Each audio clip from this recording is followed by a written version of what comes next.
தமிழ்நாட்டில் முன்னெப்போதும் இல்லாத அளவுக்கு இந்த முறை பல முதலமைச்சர் வேட்பாளர்கள் இப்படி ஆளாளுக்கு முதல்வர் வேட்பாளர்னு கிளம்பி இருக்கிறதால அதிமுக திமுகவுக்கு மாற்றா ஒரு பலமான கூட்டணி அமைஞ்சாலும் அது உண்மையிலேயே வலுவான கூட்டணியா இருக்குமான்னு பல சந்தேகங்கள். யார் தலைமையில கூட்டணி, யார் அடுத்த முதலமைச்சர்னு பல சிக்கல்கள்.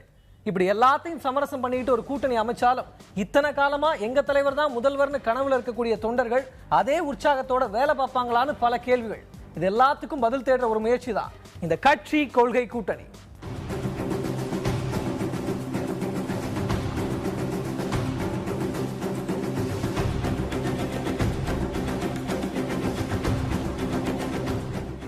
நேத்து பாமக தன்னோட வரைவு தேர்தல் அறிக்கையை வெளியிட்டாங்க. மாற்றம் முன்னேற்றம் அன்புமணின்னு அன்புமணி ராமதாஸை முதலமைச்சர் வேட்பாளரா முன்னிறுத்தி பாமக தன்னுடைய தேர்தல் வேலைகளை ஆரம்பிச்சிருக்காங்க. ஆனா தனியா நின்று தேர்தலை சந்திச்சா அது சாத்தியம் இல்லைன்னு பாமகவுக்கு தெரியும். அதனாலதான் அதிமுக திமுக அல்லாத பிற எந்த கட்சிகள் ஆனாலும் சரி தங்களுடைய கூட்டணியில தங்கள் தலைமையின் கீழே சேர்ந்துக்கலாம்னு அறிவிச்சிருந்தாங்க. ஆனா எந்த கட்சிகளுமே இதுவரைக்கும் பாமகவோட கூட்டணியில சேர முன்வரல. ஏற்கனவே பாரதிய ஜனதாவோட போன பாராளுமன்ற தேர்தலில் பாமக கூட்டணியில இருந்தாங்க. ஆனா மத்தியில மட்டும்தான் கூட்டணி, மாநிலத்துல கூட்டணி இல்ல அப்படிங்கிற மாதிரி தான் பாமக பேசிட்டு வருது.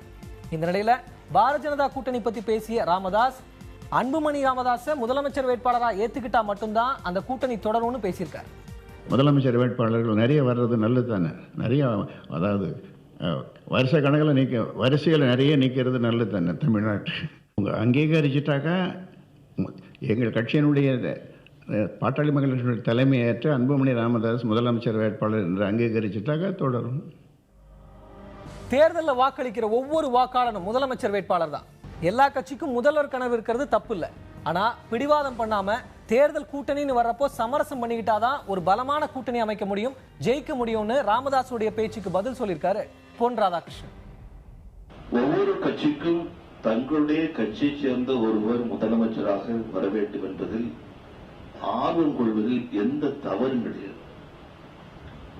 ஒரு கட்சி ஒரு முடிவெடுப்பதற்கு அவர்களுக்கு உரிமை கூட உண்டு. ஆனால் ஒரு கூட்டணி என்று அமைக்கப்பட்டு அந்த கூட்டணி தேர்தலை அணுகும் போது நான் அதற்கு முன்பாக எந்த நிலைப்பாட்டை எடுத்திருந்தாலும் கூட அந்த நிலைப்பாட்டிலிருந்து விலகி வந்து எல்லோருக்கும் பொருத்தமான ஒரு முடிவுக்கு தக்கபடி தேர்தலை சந்திப்பதுதான் வெற்றிகரமாக அமைய முடியும். அது அமையும் என்கின்ற நம்பிக்கை எனக்கு இருக்கு. விஜயகாந்த கூட்டணியில எழுத்தாத்தா அது உண்மையான மூன்றாம் மணியா இருக்கும்னு பாரதிய ஜனதா நினைக்குது. பாமகவோட முதல்வர் கனவு தேமுதிகவோட கூட்டணி அமைகிறத பாதிக்கும்னு பாரதிய ஜனதா நினைக்கிறதாலதான் பாமகவை சமரசம் பண்ணிக்கும்படி பாரதிய ஜனதா கேட்கிறதா அரசியல் வட்டாரத்தில் பேசப்படுது. யார் சமரசம் பண்ணிக்க போறாங்கிறத பொறுத்திருந்து பார்க்கலாம்.